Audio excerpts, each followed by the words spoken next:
मर गए जिन्हां दे कहण मर गए साडा ते है हर एक ताजदार जिंदा। अल्हम्दुलिल्लाह साडा अकीदा कि अल्लाह दे नबी भी जिंदा, अल्लाह दे वली भी जिंदा, अल्लाह दे वलियां नूं मनने वाले भी जिंदा। कि मर गए जिन्हां दे कहण मर गए साडा ते है हर एक ताजदार जिंदा।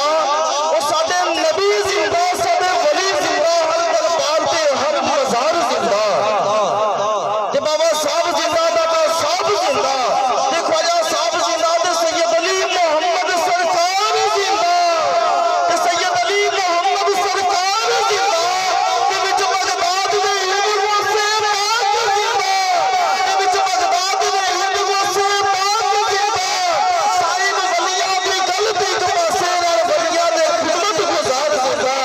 ओ साडे नबी जिंदा, साडे वली जिंदा, साडे नबी जिंदा, साडे वली जिंदा, हर दरबार दे हर मज़ार जिंदा। ते बाबा साहब जिंदा, दादा साहब जिंदा, ते ख्वाजा साहब जिंदा, ते सैयद अली मोहम्मद सरकार जिंदा। ते विच बगदाद दे हिंद वसे पाक जिंदा, ते विच बगदाद दे हिंद वसे पाक जिंदा, ते विच बगदाद दे हिंद वसे पाक जिंदा।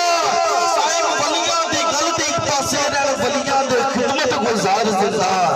साईं वलियां दी गल ते इक पासे नाल वलियां दे खिदमत गुजार जिंदा। क्योंकि उस आशिक दे पग संभलड़े ने जिन्नू रोज हबीब दी दीद हुंदी, जिन्नू रोज हबीब दी दीद हुंदी, उन्हां आशिकां दी उन्हां ईद हुंदी।